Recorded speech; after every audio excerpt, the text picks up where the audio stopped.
مرزا صاحب کا جو ہے نا یہ اسٹانس ہے کہ آپ جو ہے نا بغیر کسی مطلب آپ 100% ہر بندے کو جنتی کہتے ہیں سرٹیفکیٹ دیتے ہیں، اور علماء کا یہ مطالبہ ہے، میرا پوائنٹ آف ویو ہے۔ اچھا علماء کا ہوتا ہے کہ آپ ہر بندے کو جنتی کہہ رہے ہیں، اور یہ نہ کہیں کہ اگر شرک کرتا ہوا اگر کہیں نہ گئے اگر شرک کرتا ہوا تو وہ نہیں جائے گا جنت میں۔ تو میں اگر آپ نے سوال پوچھے تو میں یہ بات کہنا چاہتا ہوں کہ مرزا صاحب کی ڈیمانڈ جو ہے نا وہ انتہائی illogical ہے، بیس لیس ہے۔ مرزا صاحب جو ہے وہ انتہائی میں سمجھ رہا ہوں کہ عجیب و غریبی بات کر رہے ہیں، جس کیٹیگری کو اللہ تعالیٰ نے کہہ دیا انہ من یشرک باللہ فقد حرم اللہ علیہ الجنہ، کہ جو مشرک ہوگا اس کو جنت حرام کر دے قرآن کہہ رہی ہے، اور ان کا ٹھکانہ ہوگا جہنم۔ مشرک ہے، ٹھیک ہے، تو مرزا صاحب علماء کو جنت سے دے رہے ہیں، یہ بات illogical ہے۔ علماء کا کفر کا فتویٰ یہ نہیں مانتے، اور علماء کی اور یہ جو بڑے بڑے علماء ہیں وہ بھی تکفیر نہیں کرتے کسی کی، وہ کفر کا فتویٰ نہیں لگاتے، لیکن چلے سم ہاؤ ان کی بات مان لی جائے۔ اگر آپ علماء کفر کا فتویٰ نہیں مانتے تو آپ علماء سے جنت کی بشارتیں بھی دلوا رہے لوگوں کو۔ جنت کی بشارت علماء دے سکتا ہے؟ علماء کوئی بھی نہیں دے سکتا، علماء ایک انسان ہے نا، علماء کرام انسان ہے ہمارے جیسے عام آدمی، جنت کی بشارتیں دینا علماء کا مقام ہے نہیں۔ تو مرزا صاحب نے صرف بحث یا صرف اور صرف علماء کو کہیں نہ کہیں نیچے دکھانے کے لیے یہ بات کرتے ہیں۔ ہاں جہاں تک ان کا مطالبہ تھا کہ تکفیر نہ کی جائے وہ ٹھیک ہے، اور یہ مطالبہ پورا ہو چکا ہے۔ اس پروگرام کے اندر شاہ صاحب رضی اللہ بخاری صاحب نے کہا کہ پیغام پاکستان کے اوپر ہمیں دستخط کیے 42 علماء نے۔ غیر مشروط کس طرح جنتی ہے؟ غیر مشروط کس طرح جنتی ہے؟ مطلب اللہ تعالیٰ نے کہا ان منافقین فی الدرک الاسفل من النار، منافق جو ہے وہ جنت کے آخری درجے میں ہوگا۔ منافق کی نشانیاں بتاتی ہیں، کہاں منافق کو جنت کی سرٹیفکیشن۔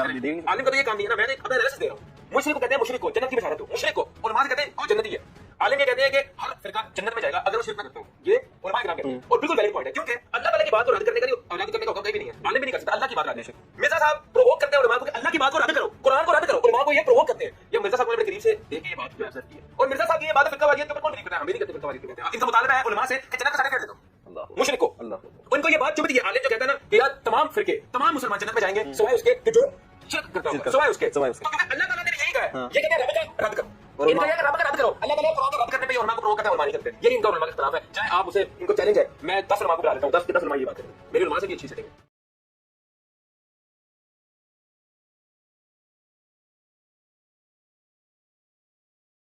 نیو ٹی وی کے شو سے اندازہ ہوا کہ کچھ فائدہ نہیں علماء کے پاس جانے کا۔ جی تو ہم آپ کو پہلے ہی بتا رہے تھے کوئی فائدہ ہی نہیں ہے۔ دیکھیں یہ نیو ٹی وی کے اوپر جو پروگرام ہوا، یہ پروگرام میں لینے کے لیے تیار نہیں تھا، کیونکہ اسی ٹی وی چینل نے مجھ سے وعدہ کیا، ان کے سارے بڑوں نے بیٹھ کے میری قرآن کلاسز تسلی سے دیکھیں، اور اس کے بعد انہوں نے ڈیسائیڈ کیا کہ انجینئر صاحب کی تفسیر ہم چلائیں گے، لیکن مولویوں نے دھمکی دی کہ ہم یہ کر دیں گے وہ کر دیں گے، یہ ڈھیلے پڑ گئے۔ حالانکہ یقین کریں کتے کی اوقات نہیں مولویوں کی، کچھ نہیں کر سکتے، ڈر گئے وہ۔ تو میں نے کہا کہ آپ لوگوں نے ٹریلر کیوں چلایا تھا اگر آپ لوگ یہ وزن نہیں اٹھا سکتے تھے؟ پھر آپ لوگ ہمارے اسٹوڈنٹس بھی ہیں، آپ کو پتا ہے کہ مولوی کیا کرتے ہیں، ان کا جی معذرت، آپ ہماری طرف سے معذرت کر لیں، یہ آپ کا رائٹ ہے۔ پھر میں نے ویڈیو میں بھی کہا کہ یہ ہوا ہے سب کچھ، اگرچہ وہ ٹریلر پہلے ریلیز کر چکے ہوئے تھے۔ اب اسی نیو ٹی وی والوں نے جب مجھ سے رمضان نشریات کے لیے مانگا، ظاہر ہے سب ٹی وی چینلز چاہتے ہیں کہ ان کی ریٹنگ آئے، تو ریٹنگ تو پھر ہمارے ساتھ ہی آتی ہے۔ تو میں نے تو انیشلی انکار کیا کہ میں نے پروگرام نہیں دینا۔ پھر انہوں نے میرا ایک کمزور پوائنٹ پکڑا، انہوں نے کہا ٹاپک رکھا ہم نے فرقہ واریت۔ اس ٹاپک کے اوپر آپ نا علماء کے ساتھ آپ کو بٹھائیں گے۔ مجھے یہ نہیں پتا تھا پینل کون ہے، کتنے لوگ ہوں گے۔ اگر مجھ سے پوچھتے تو میں کہتا یار بس 2-3 بندے رکھو نا یار، 6 بندے رکھو گے تو میری باری بیچ میں کہاں سے آئے گی، اور میں اسٹوڈیو سے باہر بیٹھا ہوں۔ اور دوسرا مجھے انہوں نے یہ بھی نہیں بتایا کہ ایک سسٹر بھی اس میں ہے، ورنہ میں تو ایسے پروگراموں میں نہیں جاتا۔ اور نہ جب میں وہ پروگرام کر رہا تھا میرے سامنے اسکرین تھی، صرف آوازیں ہی مجھے آ رہی تھی جب وہ ریکارڈنگ ہو رہی تھی، میری تصویر ان کے پاس جا رہی تھی، ان کی تصویر انہوں نے مجھے شیئر نہیں کی ہوئی تھی اسکائپ کے تھرو۔ تو میں نے کہا ٹھیک ہے فرقہ واریت پہ پروگرام ہے، لیکن مجھے یہ نہیں پتا تھا اتنا لمبا پروگرام کریں گے۔ مجھے یہ بتایا گیا کہ 35-40 منٹ کا پروگرام ہے، اور عشاء کے بعد تراویح کے بعد ریکارڈنگ ہوگی۔ میں نے کہا ٹھیک ہے۔ وہ انہوں نے 3 گھنٹے کی ریکارڈنگ کی، اس رات تو میں سویا بھی نہیں، ساری کے وقت آلموسٹ جا کے ہم فارغ ہوئے۔ ریکارڈنگ تو پہلے ہو جاتی ہے، چلائی انہوں نے بعد میں تھی۔ اب ٹاپک انہوں نے رکھا فرقہ واریت، تو میں نے کہا ٹھیک ہے اچھی بات ہے، اور اس کے جو اینکر ہیں وہ بھی معصوم آدمی ہے، فرقہ واریت سے نکلا ہوا ہے، اگرچہ وہ احسان اللہ ظہیر صاحب کا نواسہ ہے، اور وہ جو 2 گلے پھاڑنے والے بھائی ہیں نا لاہور کے وابیوں کے، وہ اس کے ماموں ہیں۔ ہاں یعنی ماموں کا دفاع کرنے والے جو ہیں نا وہ اس کے ماموں ہیں۔ تو میں نے کہا ٹھیک ہے، وہ ڈاکٹر بھی ہے، دنیاوی طور پہ پڑھا لکھا ہے اور دینی علم بھی ہے، لیکن ابھی ان کو تجربے کی ضرورت ہے۔ آپ نے دیکھا کہ اس پورے پروگرام میں صرف شروع کے مجھے 3-4 منٹ انہوں نے دیے، اور پھر پورا پروگرام اسی پہ آگے چلا ہے۔ دیکھیں نا آپ نے بیچ میں 3 یا 4 دفعہ میری باری آئی ہے، اور وہ بھی سیکنڈز کے لیے، اور آپ نے دیکھا جتنی بار وہ مجھ سے سوال کرتے تھے تو ساتھ سارے علماء اکٹھے ہو کے اس میں کود پڑتے تھے سوالوں میں۔ کہ یہ اور وہ جب مجھ سے پوچھتا تھا پھر وہ بول پڑتے تھے اس سے پہلے کہ میں جواب دوں, کیونکہ انہیں پتا تھا. یہ دیکھیں کتنی بےمانی ہے یہ. آپ اسٹوڈیو میں ہونے کا ناجائز فائدہ اٹھا رہے ہو. آپ ان 3 گھنٹوں میں پہلے 4 منٹ نکال دیں, اس کے بعد میرے 5 منٹ بھی نہیں پورے بنتے بمشکل. باقی وہ سب بولتے رہے, اور کیا بولتے رہے آپ کے سامنے ہے. میں 3 سیکنڈ جو گال کرتا تھا کام پا کے رکھ جاتا تھا. اور پھر یہ جملہ میں نے ادھر بولا تو ایک مولانا صاحب کہتے ہیں یہ آپ نا بڑے غیر پارلیمانی الفاظ. یار یہ کہاں سے غیر پارلیمانی ہو گئے بھائی؟ کام ڈالنا یہ ہوتا ہے کہ آپ کوئی ایسی حرکت کر دیں جس کی وجہ سے کام بگڑ جائے. ہاں سیدھی سی بات ہے. مولوی کا دماغ ہی دوسرے پاسے جاتا ہے. مجھے پتہ ہی نہیں ان باتوں کا. میں نے کہا ان کے بڑوں نے کام ڈالا ہے. کون سا کام ڈالا ہے کہ ایک دوسرے کو اسلام سے نکال کے گئے ہیں؟ تو چھوٹے اب کیا کریں گے؟ کچھ بھی نہیں کر سکتے. بڑوں نے کام ڈالا ہوا ہے. تو کہتے ہیں جی یہ جناب غیر پارلیمانی الفاظ استعمال کریں. کہاں سے غیر پارلیمانی الفاظ ہو گئے میرے بھائی؟ تو 30 سیکنڈ جو میرے پاس آیا میں نے اس میں ریبٹل کیا. اور دیکھیں میں نے بار بار ایک بات کی کہ مجھے 3 چیزیں آپ لوگ لکھ دیں. وہ کہتے ہیں پیغام پاکستان لکھا ہوا ہے. یار پیغام پاکستان تو لکھا ہے ان لوگوں نے, ان لوگوں کی موجودگی میں جن کو مولویوں کی چلاکیاں, 2 نمبریاں, ہٹ درمیاں نہیں پتا. وہ اتنا موٹا ہے, اس کو چھوڑ کے اتنا موٹا ہو جائے کوئی فرق نہیں پڑتا. اگر آپ پیغام پاکستان میں یہ لکھتے ہیں کہ ہم ایک دوسرے کو کافر نہیں کہتے, اس سے آپ نے کیسے رزلٹ نکال لیا کہ ایک دوسرے کو مسلمان سمجھتے ہیں؟ وہ یہ کہتے ہیں ہم نہیں کہیں گے, کافر رہنے پر کمائیں گے نہیں, لڑائی نہ پوے. سمجھ آئی یہ فرق دیکھا آپ نے؟ تو میں نے کہا تھا پھر جملہ اس نہ لکھے. اس کو وہ کیا رنگ دے رہے ہیں جی آپ کی مرضی سے لکھا. بھائی کسی بھی لیمن سے پوچھیں وہ یہی ڈیمانڈ کرے گا آپ سے. یار آپ کے بڑوں نے جب اسلام سے نکالا تھا تو میری مرضی سے نکالا تھا. کام تمہارے بڑوں نے ڈالا ہے کہ انہوں نے اسلام سے نکالا ہے. تو جن جن جملوں سے انہوں نے اسلام سے نکالا تھا نا, انہی جملوں میں تمہیں چھوٹوں کو تو اپنے بڑوں کے کرتوتوں میں معافی مانگنی چاہیے نا. یہ ڈیمانڈ غلط ہے. اگر البریلویہ کتاب میں احسان اللہ ظہیر نے احمد بریلوی صاحب کو یہ لکھا کہ یہ سنیت کی آڑ میں رافضی عقائد پھیلا رہا تھا اور کفری عقیدہ منسوب کیا کہ وہی جو مستوی عرش تھا خدا ہو کر زمین پر اتر پڑا مصطفیٰ ہو کر, یہ بریلویت کے کھاتے میں عقیدہ ڈالا, تو اس سے بڑا کفر کیا ہوگا؟ تو اس کفر سے جب تم لوگ توبہ کرواؤ گے تو کہو گے نا کہ ہمارے بابے نے کفر کا فتویٰ غلط لگایا تھا, تو ہم رجوع کرتے ہیں. کہتے نہیں ان کو چھوڑے آگے چلے. آگے کہاں سے چلے؟ اگر احمد بریلوی صاحب نے کہا کہ احکام شریعت میں کہ دیوبندی, اہل حدیث, شیعہ اور قادیانی کافروں کو ساتھ ذکر کر کے کہا کہ یہ 1,00,000 دفعہ بھی اللہ کا نام لیں ذبیحہ حرام رہے گا, یہ مرتد ہے, واجب القتل ہے, کافر ہے. مرتد کافر سے بھی اگلی ڈگری ہے کہ جو اسلام چھوڑ چکا ہو. البتہ یہود و نصارہ کا ذبیحہ حلال ہے, یہود و نصارہ کو یہ بڑا لاڈ کرتے ہیں. تو یہ اعلیٰ حضرت نے جب لکھا ہے تو بریلویوں کا کام ہے نا کہ اس کو الٹ کر کے پیغام پاکستان میں لکھے. یہ ڈیمانڈ میری غلط ہے؟ خود بتائیں. اگر المحنت میں انہوں نے احمد بریلوی کو دیوبندیوں نے لکھا کہ یہ شیطانی لشکر ہے, جس طرح انبیاء پہ شیاطین حملہ آور ہوتے تھے, ظاہر کافر شیاطین ہوتے تھے, یہ ہم پہ حملہ آور ہوئے ہیں, تو اب وہ لکھے نا کہ ہم ان کو شیطانی لشکر نہیں مانتے, ہم مسلمان سمجھتے ہیں. یہ ڈیمانڈ غلط ہے. اگر اہل حدیث کو المحنت میں لکھا ہے دیوبندیوں نے یہ خوارج کی جماعت ہے, تو آپ کہیں نا کہ ہم انہیں مسلمانوں کی جماعت مانتے ہیں. یہ ڈیمانڈ غلط ہے. کہتے نہیں آپ کی خواہش, میں نے تو معصوم سی خواہشات کی تھی, ایک دوسرے کو مسلمان کہہ دیں. نمبر 2 کہ ایک دوسرے کے پیچھے نماز درست ہے. اور نمبر 3 جو ان کے لیے زیادہ موت ہے کہ چندہ ایک دوسرے کو دے سکتے ہیں, ہائے جس میں ان کی جان ہے. اور میں نے کہا تھا ٹائم قیامت تک ہے, جس دن یہ تحریر سامنے آ گئی میں اپنے آفیشیل پیج سے شیئر کرواؤں گا, اور وہ تمام ویڈیوز جس میں نے آپ کے بزرگوں کی غلطیاں ہائی لائٹ کی تھی نا, وہ میں ڈیلیٹ کر دوں گا. یہ کاغذ آنا چاہیے سرکاری سطح پہ, ایڈوب فوٹو شاپ میں بنا کے نا بھیج دینا. ہاں اس لیے میں اس کے ساتھ جوڑوں گا کہ ویڈیو میں بھی آ کے آپ کے بڑے کہیں, اور بڑے وہ جن کی شے ہے عوام کے اندر, اور ان الفاظ کے ساتھ کہیں. یہ چلاکی بڑی کرتے ہیں. پتہ کیا کہتے ہیں؟ اگر کوئی بریلوی شرک نہ کرتا ہوا تو وہ مسلمان ہے. ہم دیوبندیوں کو بھی مسلمان سمجھتے ہیں, بریلویوں کو بھی سمجھتے ہیں. جا دفع ہو جا, آج کے بعد اب دین کی بات نہ کر. جا تیرے اس چیلنج کا بھی جواب دیتا ہوں. کوئی بریلوی ہو, کوئی دیوبندی ہو, کوئی اہل حدیث ہو, اگر انہوں نے اللہ کی ذات کے ساتھ شرک نہ کیا ہوگا, اپنے گناہوں کو بھگت کے جنت میں چلا جائے گا.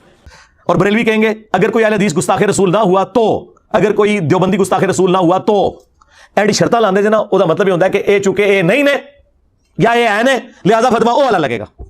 تو اس لیے میں نے کہا تھا غیر مشروط, آپ نے سنا اس میں غیر مشروط, اور وہ آخر وقت تک تیار نہیں ہوئے اس کے اوپر کہ ہم یہ تحریر لکھوا سکیں گے. اس کا مطلب ہے کہ وہ مانتے ہیں. اور دیکھیں معصومیت کتنی ہے کہ وہابیوں کے مولانا صاحب بیٹھ کے کہہ رہے ہیں ہمارا تو بریلویوں کے ساتھ علم غیب پہ کوئی اختلاف ہی نہیں ہے. ہائے میں صدقے جاواں, میری نفرت کس طرح پائی بڑھے جے.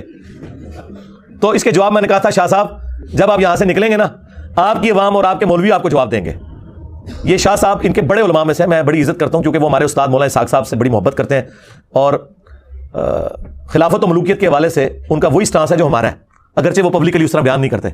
ضیاء اللہ شاہ بخاری صاحب حفظہ اللہ تعالی, لیکن وہ بڑی قداور شخصیت ہے, اس وجہ سے اہل حدیث ان کے ساتھ وہ کرتے نہیں. سینکڑوں مدرسے مساجد ان کے انڈر ہے, بجٹ ان کے پاس بہت ہے, ڈائریکٹ سعودیہ سے آتا ہے. لیکن انہوں نے مجھ سے جسٹ ایک ملاقات کی تو اگلے دن ان کو کلیریفیکیشن کی ایک ویڈیو ریکارڈ کروانی پڑی آج سے کچھ سال پہلے, کیونکہ اپنے مولوی ان کے اوپر ٹپک پڑے, وہی لاہور کے جو گلے پھاڑنے والے کہ شاہ صاحب کہڑے پاسے ٹور پہ ہو تسی. ٹھیک ہے, تو ان کی حالت یہ ہے, ایک دوسرے کا دفاع کر رہے ہیں. اور دیکھو بریلوی بیٹھے ہوئے معصومیت سے کہہ رہے ہیں نہیں ہم تو اہل حدیثوں کو کچھ نہیں کافر کہتے ہیں, نہ دیوبندیوں کو کہتے ہیں. تو وہ اسام الارمین کس نے لکھی تھی, جس میں اعلیٰ حضرت نے علماء دیوبند کو اور ان کے کفر میں شک کرنے والے کو بھی کافر ڈکلیئر کیا ہوا ہے, اور لکھا چوتھا فرقہ وہابیہ شیطانیہ, یہ شیطان لعین کے پیروکار ہیں, جس طرح روافض شیطان اتاق کے پیروکار ہیں. یہ میں نے اعلیٰ حضرت سے گن پوائنٹ پہ لکھوایا تھا. کہتے ہیں جی یہ مسئلے دفن ہو چکے تھے, انجینئر صاحب نے نکالے. یار اگر میں نے اسام الارمین, البریلویہ اور المہند کسی کنویں سے, کسی غار سے دریافت کر کے امت میں آگ لگائی ہوتی تو آپ کی بات درست تھی. آپ کی تو یہ ٹیکسٹ بکس ہیں. پاپا جانی جو سب سے نرم آدمی ہے پاکستان میں, دعوت اسلامی والا, جس کو کئی سالوں سے پاکستان کی سب سے پرامن جماعت ڈکلیئر کیا گیا, انہوں نے بھی اپنے مریدوں کو کہا ہے کہ میرا مرید وہ ہے جو اسام الارمین کو پڑھے اور اس پہ عقیدہ رکھے, جس میں دیوبند, اہل حدیث, شیعہ سب کو کافر لکھا ہوا ہے. اندازہ کریں. تو باتیں مجھے کر رہے ہیں, تو میں اس ٹاپک کی وجہ سے ایگری کیا تھا. بہرحال وہ جو تھوڑی سی میری گفتگو ہے اس سے کم از کم وہ جو میں کہتا تھا نا گرم تولیہ ان کے منہ پہ پھیرا جائے, وہ اللہ کے فضل سے جو میں نے پھیرا وہ نقاب ان کا اتر گیا آپ لوگوں کے سامنے. اور اب یہ بالکل پرچی آپ نے ٹھیک بھیجی مجھے, اور واللہ اگر آپ یہ پرچی نہ بھیجتے میں نے بولنا بھی نہیں تھا, ورنہ تو سب سے بڑا کرنٹ افیئر تو یہ تھا آج کہ پچھلے ہفتے ہی میری یہ ریکارڈنگ ہوئی ہے. میں نے اسے ویل لیفٹ کیا, میں نے کہا ٹھیک ہے وہ عوام خود فیصلہ کرے گی کہ میں نے کیا اس میں بیان کیا اور ان کے ساتھ کیا ہوئی. تو اس ٹاپک کی وجہ سے میں ایگری کیا تھا اللہ کے فضل سے. بات یہ ہے کہ کسی کے اوپر شرک کا فتویٰ لگانا یہ یعنی بہت بڑی جرت کا کام ہے, اس حوالے سے کہ اسے مشرک ڈکلیئر کر دیا جائے. ایون میں انشاءاللہ کبھی موقع ملا میں لعنت کے حوالے سے بھی ڈسکشن کروں گا کہ بخاری اور مسلم کے اندر کتنی احادیث موجود ہیں کہ نبی علیہ السلام نے یعنی مختلف اعمال کے اوپر لعنت فرمائی ہے. جیسے فرمایا کہ یہود و نصارہ پر اللہ کی لعنت ہو, بخاری مسلم دونوں موجود ہے, جنہوں نے اپنے نبیوں کی قبروں کو سجدہ گاہ بنا لیا تھا. یہ حدیث بخاری میں بھی ہے اور مسلم میں بھی موجود ہے. اسی طریقے سے آپ صلی اللہ علیہ وآلہ وسلم نے فرمایا کہ ان مردوں پر لعنت ہو جو عورتوں کی مشابہت اختیار کرتے ہیں, ان عورتوں پر لعنت ہو جو مردوں کی مشابہت اختیار کرتے ہیں. لیکن اسپیسیفکلی کبھی بھی آپ نے بائی نیم کسی کو لعنتی نہیں کہا, اعمال کے اوپر لعنت کی بات کی ہے. قرآن پاک میں لعنت اللہ علی الکاذبین سورہ آل عمران کے اندر, جھوٹوں پر اللہ کی لعنت. لیکن کوئی شخص جھوٹ بول رہا ہے اس کو نبی علیہ السلام نے لعنتی کہہ کے مخاطب نہیں کیا. اسی طریقے سے ابو داؤد ترمذی ابن ماجہ میں حدیث ہے کہ شراب پینے والے پر لعنت, شراب بنانے والے پر, اس کے لے جانے والے پر, وہ 10 لوگوں پر لعنت فرمائی ہے. لیکن آپ نے کہیں کبھی کسی کو شرابی کو لعنتی کہہ کے نہیں پکارا. حتیٰ کہ بخاری میں حدیث ہے کہ ایک صحابی تھے, وہ شراب پیتے تھے, ان پہ ہاتھ جاری کی جاتی تھی, پھر شراب پیتے تھے. تو ایک صحابی نے جب ان پہ لعنت کی تو آپ نے ان کو روک دیا, فرمایا لعنت نہ بھیجو, یہ اللہ اور اس کے رسول سے محبت رکھتا ہے. تو جب لعنتی کسی کو نہیں کہا جا سکتا, اس کے برے اعمال کے سبب صرف یہ کہا جا سکتا ہے کہ اس کے ان برے اعمال کے سبب اس پر لعنت ہوگی, وہ لعنت کا مستحق ہوگا, اسے لعنتی نہیں کہا جا سکتا. تو یہ تو بہت بڑا فتویٰ ہے کہ کوئی شخص اگر شرکی اعمال کر رہا ہے اور وہ کلمہ گو ہے, مسلمان ہے, اپنے آپ کو مسلمان سمجھتا ہے, تو صحیح بخاری میں حدیث ہے کہ جی جو اللہ کے ایک ہونے کی گواہی دے, ہمارا ذبیحہ کھائے اور ہمارے قبلے کی طرف منہ کر کے نماز پڑھے, تو وہ مسلمان ہے. اتنے بڑے لیول کا حکم اس کے اوپر کس طرح لگا سکتے ہیں؟ باقی یہ والا مسئلہ ٹھیک ہے کہ ایاک نعبد و ایاک نستعین کی وائلیشن کر رہے ہیں, یعنی وائلیشن پہ اگر آپ آئیں تو شاید کوئی بھی نہ بچے کہ کس کس قسم کی وائلیشنز ہو رہی ہیں. لیکن ظاہر ہے کہ یہ توحید والا معاملہ تو بہت سینسٹیو ہے, ناقابل معافی جرم ہے. اس میں ایک اور حدیث بھی ہے, بخاری اور مسلم کی متفق علیہ حدیث ہے کہ ایک شخص کی موت کا وقت قریب آیا تو اس نے اپنی اولاد کو جمع کر کے کہا کہ میں کیسا شخص تھا. تو ان کا تم ہمارے بڑے اچھے باپ تھے. تو انہوں نے کہا کہ جب میں مر جاؤں نا تو میری لاش کے ٹکڑے ٹکڑے کر دینا, اور اس کی راکھ کو ہواؤں میں بکھیر دینا, اور کچھ راکھ پانی میں ڈال دینا. لئن قدر اللہ علیہ, اگر اللہ نے مجھ پہ قدرت پا لی تو مجھے ایسا عذاب دے گا جو کسی کو نہیں دیا ہوگا, میں نے اپنے رب کی بڑی نافرمانی کی ہے. یہ وہ کہہ کے مر گیا, اور پیچھے اس کی اولاد نے وہی کیا کہ اس کی لاش کو آگ لگا دی, اس کی ہوا جو میں اور پانیوں میں بہا دی اس کی راکھ. اللہ تعالیٰ نے ہواؤں کو, پانیوں کو حکم دیا, وہ راکھ جمع کر کے دوبارہ اسے زندہ کر لیا. لوگوں کو تو نہیں نظر آیا, نہیں اللہ کے حضور زندہ ہو گیا نا. اللہ نے فرمایا یہ تو نے کیوں کیا؟ کہا اللہ تجھ سے ڈر گیا تھا. تو اللہ نے فرمایا کیا تجھے یقین تھا کہ تجھے مرنے کے بعد کوئی جزا اور سزا والا معاملہ ہونے والا ہے, تجھے کوئی پوچھنے والی ہستی ہے؟ اس نے کہا اللہ اسی لیے تو میں نے کیا تھا. تو فرمایا جا تجھے بخش دیا. اچھا وہ بندہ کفر کر کے مرا ہے, کیا یہ کفر نہیں ہے؟ اس کا یہ عقیدہ تھا کہ اگر میری لاش دفنائی گئی تو میں زندہ ہو جاؤں گا, اگر میری لاش کے ٹکڑے کر دیے گئے تو پھر میں زندہ نہیں ہو سکوں گا, کیونکہ اللہ تعالیٰ کیسے اس طرح اتنی راکھ کو جمع کرے گا. اس میں الفاظ ہے لئن قدر اللہ علیہ, اگر اللہ نے مجھ پہ قدرت پا لی. تو اس کا مطلب اس کو پتا تھا کہ یوں اگر میری راکھ بکھر گئی تو پھر اللہ قدرت نہیں پا سکے گا. یعنی وہ موت کے بعد زندہ کیے جانے کو تو مانتا تھا مطلق, لیکن جزوی کفر تھا اس کے عقیدے میں, کہ اس کا یہ عقیدہ تھا کہ اگر راکھ بکھیر دی گئی پھر اللہ نہیں زندہ کر سکے گا. تو یہ اس کا کفر کلی نہیں تھا, جزوی تھا, لیکن ہے کفر ہے. کسی کی جرت ہے کہ اس کو کفر نہ کہے تو اللہ تعالیٰ نے اسے معاف کر دیا۔ اسی طریقے سے جو مسلمانوں کے اندر جزوی طور پہ کلمہ گو مشرک ہیں، جو کلمہ گو بھی ہیں اور اعمال کے اندر شرک پایا جاتا ہے، ہم اللہ سے امید کرتے ہیں، یقین کوئی نہیں ہے، امید ہے۔ یقین والا معاملہ وہی ہے قرآن میں جو آیا ہے 2 دفعہ سورہ نساء آیت نمبر 48 میں 116 میں، ان اللہ لا یغفر ان یشرک بہ ویغفر ما دون ذلک لمن یشاء۔ اللہ شرک کو تو معاف نہیں کرے گا، اس کے علاوہ جتنے گناہ معاف کر دے گا، لیکن یہ شرک جلی ہے۔ دیکھیں نا جی، ریاکاری کو بھی تو شرک کہا گیا ہے، ریاکاری کو بھی تو شرک کہا گیا۔ مسند احمد میں، سنن ابن ماجہ میں حدیث موجود ہے، بلکہ مسند احمد میں تو حدیث ہے بڑی مشہور کہ جس نے دکھلاوے کے لیے روزہ رکھا اس نے شرک کیا، جس نے دکھلاوے کے لیے نماز پڑھی اس نے شرک کیا، جس نے دکھلاوے کے لیے صدقہ کیا اس نے شرک کیا، تو مشرک تو وہ بھی ہے۔ اور قرآن تو اس سے بھی آگے جاتا ہے، افرأیت من اتخذ الہہ ہوا، بھلا اس شخص کو دیکھا جس نے اپنی خواہش نفس کو اپنا خدا بنا لیا، تو اس کے تحت جو فجر کے وقت سویا رہتا ہے بستر نہیں چھوڑتا وہ بھی مشرک ہے۔ تو شرک کے فتوے تو پھر کہاں تک جائیں گے؟ وہ تو پھر صرف ابراہیم علیہ السلام ہی ہے، وما کان من المشرکین، ابراہیم مشرکوں میں سے نہیں تھے۔ ٹوٹلی شرک سے آزاد صرف پیغمبر ہو سکتا ہے، انسان میں کسی نہ کسی درجے کا کوئی نہ کوئی معاملہ پایا جا سکتا ہے، باقی یہ تو شرک جلی ہے۔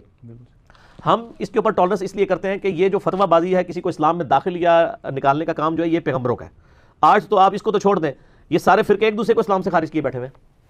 کیا بریلوی دیوبندیوں کو مسلمان مانتے ہیں؟ آپ جا کے پوچھو، کہیں گے آپ مسلمان ہیں، ان کو کہیں نہیں سر اس طرح نہیں، آپ انجینئرنگ ہو چکی ہے۔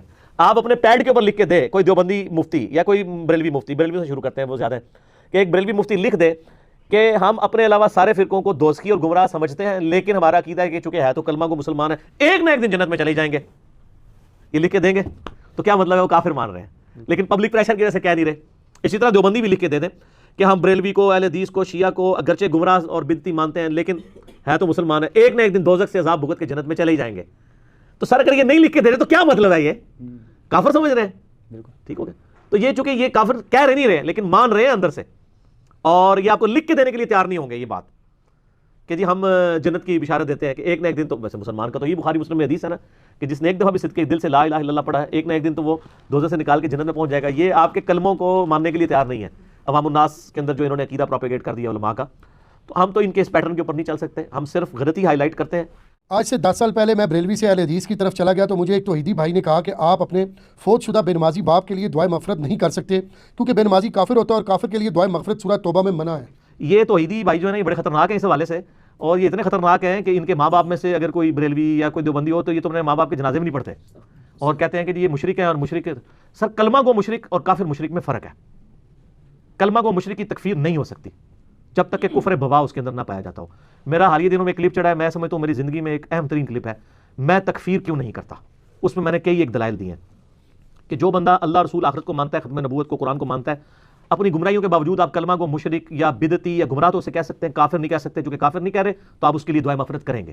نماز نہ بھی پڑھتا ہو تب بھی کریں گے، کیونکہ نماز نہ پڑھنے والا عملاً کافر ہے، عقیدے میں کافر نہیں ہے۔ وہ صحیح مسلم کی حدیث ہے 246 کہ نبی اسلام فرمایا بندے کے کفر اور اسلام کے درمیان فرق نماز ہے، لیکن یہ جو فرق ہے نماز والا یہ عملاً ہے کہ ظاہر ہے کہ کافر جو ہے نماز نہیں پڑھتا، مسلمان نماز پڑھتا ہے، لیکن ایک بندہ اللہ رسول کو مان رہا ہے، آخرت کو مان رہا ہے اور نفس کی سستی کی وجہ سے نماز نہیں پڑھ رہا، اس کو عقیدے میں آپ کافر کس طرح کہہ دیں گے؟ جس کے جرم کی جتنی انٹینسٹی آپ اتنی ڈیفائن کریں گے۔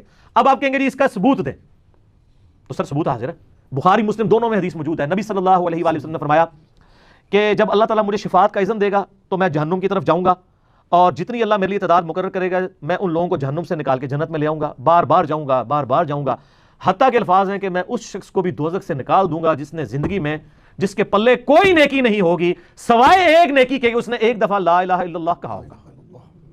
محمد رسول اللہ اس میں امپلائڈ ہے، یعنی ظاہر ہے۔ اب جس شخص نے زندگی میں کوئی اچھا کام نہ کیا، اگر اس نے ایک جمعے کی بھی نماز پڑھی ہوتی تو حضور اس کو ذکر کرتے نا جی، فرمایا اس میں الفاظ ہیں بخاری مسلم میں کہ سوائے ایک دفعہ صدقے دل سے لا الہ الا اللہ محمد رسول اللہ پڑھنے کے اس نے کوئی نیک کام نہیں کیا ہوگا، تو وہ عملاً اس کا مطلب پکا کافر ہے۔ اگر اس نے نماز، روزہ، حج، زکات کی ہوتی تو حضور اس کا بھی ذکر کرتے، اس میں الفاظ ہیں اس کے علاوہ کچھ نہیں کیا ہوگا تو میں اس کو بھی دوزخ سے نکال لوں گا۔ اور سر یہ بھی صحیح حدیث ہے، آپ کو مشکات المصابیح کے اندر بھی حدیث مل جائے گی، ذکر والے چیپٹر کے اندر بالکل صحیح سند کے ساتھ ہے، یہ مختلف کتابوں میں، ابن حبان کے اندر، حاکم کے اندر اور روایتوں میں، کہ نبی صلی اللہ علیہ وآلہ وسلم فرمایا کہ اگر زمین و آسمان ایک پلڑے میں رکھ دیے جائیں اور جتنی اللہ کی مخلوقات ہیں، کیٹاگوریکل ہے سر، اس میں الفاظ ہے کہ جتنی اللہ نے جو کچھ پیدا کیا ہے نا، سر میں جو گناہ کر رہا ہوں وہ تو اس میں پھر آٹے میں نمک ہوں گے نا۔ اللہ تعالیٰ فرما رہا ہے، اللہ کے نبی علیہ السلام فرما رہے ہیں جتنا کائنات میں اللہ نے مخلوقات پیدا کی ہیں ان تمام کو ایک پلڑے میں رکھ دیا جائے اور دوسرے پلڑے میں ایک پرچی جس پہ لا الہ الا اللہ محمد رسول اللہ لکھا ہو تو وہ پلڑا بھاری ہو جائے گا۔ حدیث بطاقہ بھی سے کہتے ہیں، یہ مشہور ہے، حدیث بطاقہ، اس کو کاغذ والی حدیث کہتے ہیں، یہ صحیح سند سے ہے، اسے شیخ البانی، شیخ زبیر علی اور باقی محدثین یعنی کہتے ہیں کہ یہ حدیث بطاقہ اس چیز کا ثبوت ہے کہ جس نے ایک دفعہ بھی کلمہ پڑھا ہے ایک نہ ایک دن اپنا عذاب بھگت کے، سر لیکن وہ عذاب تو پھر کوئی سوچ بھی نہیں سکتا. ہم تو 10 سیکنڈ کے لیے موم بتی کے فلیم کے اوپر ہاتھ نہیں رکھ سکتے. 10 منٹ کے لیے دوزخ کا عذاب. بخاری مسلم کی حدیث ہے کہ نبی صلی اللہ علیہ وآلہ وسلم نے فرمایا جہنم کی آگ اس زمین کی جو آگ ہے اس سے 70 گنا زیادہ تیز ہے. ادھر کسی کو کہا جائے کہ ایک نماز چھوڑنے پہ، فجر کی نماز چھوڑنے پہ فجر سے زور تک ایک جلتے ہوئے تندور میں الٹا لٹکایا جائے گا، وہ کہے گا جی توبہ، اور آخرت کے لیے کہہ دیتے ہیں وہ جی خیر ہے پیارا ہی لگے گا. یہ کہانی ہے، یہ بھی جس طرح علماء کہانیاں کراتے ہیں نا اس طرح پبلک نے بھی کہانیاں کرائی ہوئی ہیں. یہ پبلک کی کہانی ہے، کبھی امیجن نہیں کر رہے ہوتے اس کو. اچھا یہ چونکہ ہم امیجن کر سکتے ہیں تندور ہم نے خود دیکھا ہوا ہے اس لیے یہ امیجن ہو جاتا ہے، اس لیے کہتے ہیں نو. اچھا اس طرح کسی کو کہا جائے کہ کسی بندے کو فجر کی نماز چھوڑنے پر ایک ایسے کمرے میں فجر سے زور تک بند کیا جائے گا جس کا سائز 10 بائی 10 فٹ ہوگا، اس میں 100 کوبرا سانپ، 100 بچھو، 100 اژدہے جتنے تھی نام لے لو ہون گے، لیکن کوئی نہیں فجر تو زور تک ہی بس ایک پھر ایک نہیں. لیکن سر ان سانپوں کو تو ہم مار بھی سکتے ہیں، آخرت میں تو کوئی سانپ کو مارنا بھی چاہے نہیں مار سکتا، وہ مرنا ہی نہیں، وہ اللہ کی طرف عذاب ہے. وہاں تو آپ اپنے آپ کو بھی نہیں قتل کر سکتے. اسی لیے قرآن میں آتا ہے نا کہ آج ایک نہیں کئی ایک موتیں مانگو، موت نہیں آئے گی کیونکہ وہ تو مینڈے کی شکل میں ہو چکی ہے. انسان اپنے آپ کو مار کے بھی جان نہیں چھڑا سکتا، تو یہ کہنا آسان ہے. لہٰذا یہ جو آیت ہے نا سورہ التوبہ کے اندر کہ کسی مومن کے لیے اور مومنہ کے لیے جائز نہیں ہے، سورہ توبہ کے بالکل اینڈ پہ یہ آیات آتی ہیں کہ وہ اپنے مشرک رشتہ داروں کے لیے دعائیں مغفرت کریں بعد اس کے کہ ان پہ یہ بات کھل چکی ہو کہ وہ مشرک تھے. اور پھر ساتھ ہی اللہ تعالیٰ نے فرمایا کہ ابراہیم علیہ السلام نے جو اپنے مشرک باپ کے لیے دعا کی تھی تو وہ اس وعدے کے سبب تھی جو انہوں نے گھر سے نکلتے وقت سورہ مریم میں آتا ہے نا کہ میں تیرے لیے دعائیں مغفرت کروں گا. اور جب ابراہیم کو پتہ چلا تو ابراہیم علیہ السلام نے ان کے لیے دعا کرنا چھوڑ دی. ٹھیک ہے، یہ ساری یعنی یہ پوری یہ میں نے آیات کا ترجمہ پڑھا، سورہ توبہ کا آخری رکوع پڑھ لیں. اسی پہ میرا ایمان ابی طالب والا ایک کلپ بھی ریکارڈڈ ہے، لاکھوں لوگوں نے دیکھا ہے. مسئلہ 98 ایمان والدین مصطفیٰ صلی اللہ علیہ وآلہ وسلم اور ایمان ابی طالب کے اوپر، اس میں نے انہی آیات کے کانٹیکسٹ میں ڈیٹیل گفتگو کی تھی. لہٰذا جو کلمہ گو ہے میرے بھائی اس کا جنازہ بھی پڑھیں اور اس کے لیے دعائیں مغفرت بھی کریں، آپ کی دعاؤں کی ضرورت ہے. سنن ابن ماجہ میں حدیث ہے ایک شخص کے یعنی مرنے کے بعد اللہ تعالیٰ اس کو اس کے درجات بلند کرتا ہے، تو وہ بندہ پوچھتا ہے اے اللہ میں نے تو یہ نیکی نہیں کی ہے، میرا درجہ کیوں بلند ہوا ہے؟ تو بتایا جاتا ہے کہ تیرے بیٹے نے تیرے لیے دنیا میں دعا کی ہے، اس کی وجہ سے تمہارے ساتھ یہ معاملہ کیا ہے. صحیح مسلم میں حدیث ہے نا کہ مردے کے عمل منقطع ہو جاتے ہیں سوائے 3 اعمال کے، ایک صدقہ جاریہ اور علم کی بات، اور تیسرا نیک اولاد. تو نیک اولاد خود صدقہ جاریہ ہے، ماں باپ کو آٹومیٹکلی ثواب ملتا ہے چاہے وہ زندہ ہوں چاہے مر چکے ہوں. تو اولاد کا کام ہے کہ اگر باپ اس طرح مرا ہے اس کے لیے زیادہ دعا کریں. اور اب ہمارے ویڈیوز کے بعد تو جن کے ماں باپ جو ہیں شرک پہ بھی مرے ہوئے ہیں نا مسلمانوں ان کو بھی امید لگ گئی ہے. پہلے یہ جو آپ کے توجیوں نے کہانیاں کرائی ہوئی تھی نا تو وہ تو گیز ہے، ٹھیک ہے جی، انہوں نے امید لگی ہے کہ یار کلمہ کو مشرک اور کافر مشرک کی فرق ہے، ٹھیک ہے. ان کی امید ضرور رکھیں لیکن خود یہ کام نہ کریں سر، نہ خود نہیں یہ کام کرنا، ٹھیک ہو گیا. ہمارے نزدیک تمام کلمہ گو چاہے ان میں کیسی ہی عقیدے کی خرابی پائی جاتی ہو، جب تک وہ اپنے آپ کو مسلمان کہہ رہے ہیں ہم انہیں مسلمان سمجھتے ہیں. عقیدے کی خرابی بتاتے ہیں کہ یہ کلمہ گو مشرک ہیں. کلمہ گو مشرک سے بھی بڑی چیز کلمہ گو کافر ہیں، لیکن ان کا بھی صحابہ کرام نے احترام کیا ہے. صحیح بخاری میں آتا ہے عبداللہ بن عمر جو کہ چند فقیہ صحابہ میں سے ہیں، بخاری مسلم میں الفاظ ہیں عبداللہ ابن عمر رجل صالح، نیک مرد عبداللہ ابن عمر.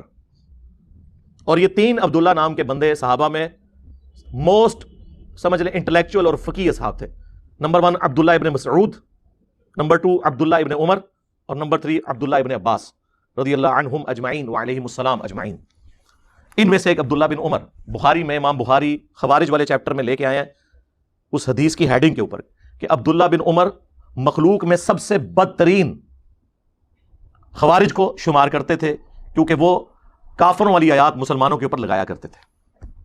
اور مسلمان کون؟ صحابہ کرام.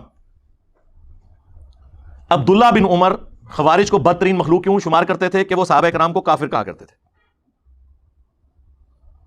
تو خوارج ہو گئے کلمہ گو کافر، اور کافر بھی ایسے ہے جو صحابہ کرام کو کافر کہہ رہے ہیں لیکن وہ والے کافر نہیں جو یہود و نصارہ والا کافر ہے.